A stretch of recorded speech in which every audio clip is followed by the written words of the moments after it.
Hi, it's Rodders from Fluff Chuckers. I've been asked several times in the last few weeks. There's a lot of anglers entered up to do the Fluff Chuckers multi-species on Chew in late September, and a lot of anglers have entered up that are trout anglers. Very good trout anglers, some ex-internationals, so you know, a really high caliber of angler, but they're asking because some of them haven't specifically fished for pike and perch, so they want to know what fluorocarbon, what leader, what bite guard, what size flies, and just the general run-of-the-mill basics. So you know, I'm telling them on the internet and on Messenger, but I thought I'd do this quick video just so they can see exactly what I use. Now, all the products I've got here are what, you know, it's not sponsored promotion, it's exactly what I buy and use and have been using for the last 5 years, and I tend to use what I consider the best. Now, there's 101 different ways of doing what I'm doing here, but this is, you know, like I said, what I use and what a lot of other people use, and it's safe, it's secure, and it works, and it's simple. So first off, start with a fluorocarbon leader. So I use 30-pound fluorocarbon right through, and the length of this will depend somewhat on what line you're using, whether you're using a floating line, inter, DI3, DI7. The more you're sinking, the shorter you'll go, but as an average I would go 5 foot. So we've got 5 foot, 30-pound straight through fluoro, and what I do then is put a perfection loop in both ends. Simple. Can't get much simpler than that. So then we're down to the bite guard. So I use 12 inches and I'm using AFW 49 strand, and that's the two products I use mainly, or Turrell's, which I believe is 19 strand, stainless steel. And then what I do with that, I take a piece approximately 12 inches long, and again, if you can see that,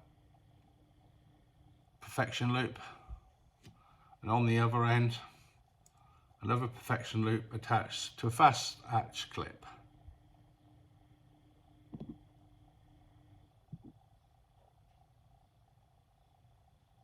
Does that make sense? And I only use one fast hatch clip, and that's the mustard size 3. That will take the eye of most size pike flies. It's quick and simple to change flies. Very strong, very simple. Then I attach that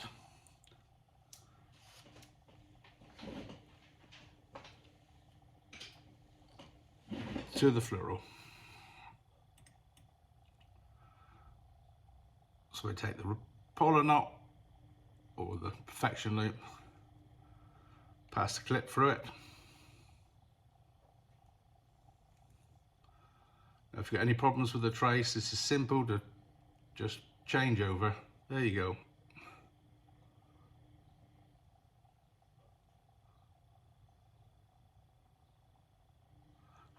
And then you take your fly line.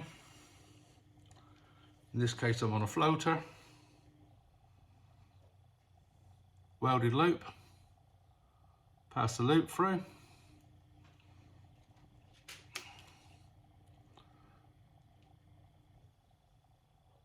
Quite a small welded loop on this, so it's quite fiddly. Some of them are a lot larger and they're a lot easier. This was very tight, but that one's through. Bring it through. Bring the fluoro through. Bring it up together. Pass the knots through. And there we go. Post tight. And that's 5 foot. And to give you some idea how easy it is to attach a fly, and detach a fly, you take the clip onto the fast hatch, give it a twist, there it is, on. No weight, take it off, change flies, no problem at all. Simple, simple, simple. Now you can buy these and you'll see them advertised with swivels instead of a perfection loop. If I buy those or purchase them, I always cut the swivels off and replace them with a perfection loop. I don't like the swivels, it's an unnecessary weight, overcomplicated. That's the simple way, and you can just change it really quickly. Now, as for the flies, you'll be predominantly using maybe a 9 weight, maybe a 10 weight, but on Chew Valley, the big flies, I'm not saying they won't work, but the most productive flies are between 4 and 8 inches. And we fish something like this. It's all very light. You'll cast that on an 8 weight, to be honest, quite easily. So that one's about 7 inches. It's one of my scruffies. Perch pattern, again, about 6 inches.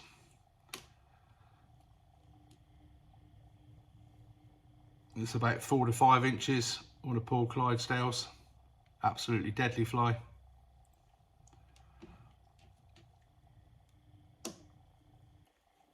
Flash fly, again, light, hardly any material, easy to cast. Fish that on any of the lines, whether it's a DI7 or a floater. And then for the perch, I predominantly use 25-pound fluoro. I'll probably fish 7 foot of that. And the reason I use 25-pound is I quite often fish a dropper. And if I'm fishing a dropper, much less than 25-pound, you get a 3-pound perch, wallop, and then another one wallops it while the first one's pulling the other way, the dropper knot's broke. So you tend to need something quite strong.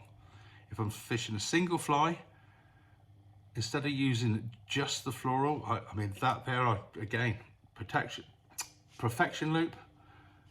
And to the fly, I don't use a clip. So I'm using smaller flies. I just do a perfection knot to the eye of the fly. And if you want to change fly, cut it off and retie. But if I'm using a single fly, because with the perch, we're using scaled down. That's probably as big as I would use. Quite often use something like this on the point or on a single fly. Weight is head to make it jig. If that makes sense. The dumbbells on. Maybe use something like that on a dropper if I'm using the dropper, or a little miniature scruffy.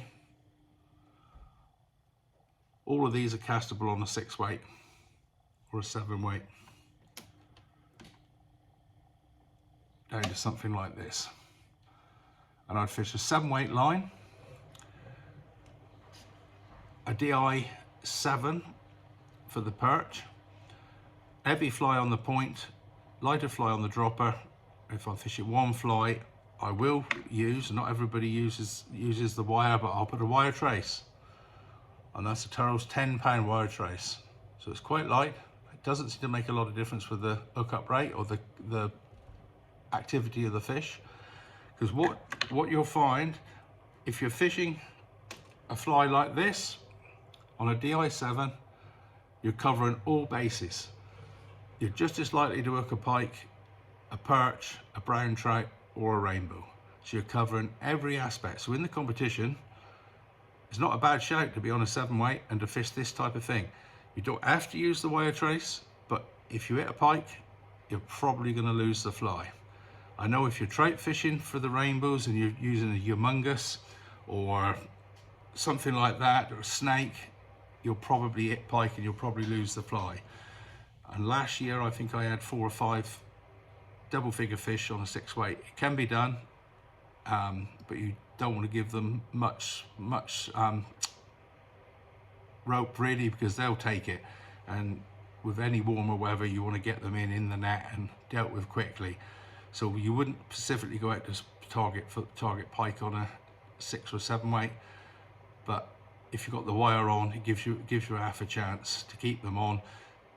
And I found when I've been on 10-pound fluoro for the rainbows and fishing a snake, quite often you'll hook them in the top lip and you won't get bitten off.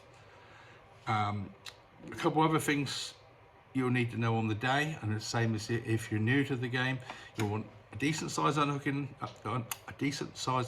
mat and a decent sized landing net, and you'll need some sort of forceps to get those flies out of those big pikes' mouths and teeth. But that covers it really. The sort of line you use, whether it's a floater or for the pike, I would say probably if you've got an intermediate on a 9 weight, you'll cover most bases. I fish a floating line quite often, but an inter would cover most sort of situations. So I hope that helps a little bit. And if you're coming to the multi-species and you are a trout angler and want to fish for the pike, please have a go and enjoy your day.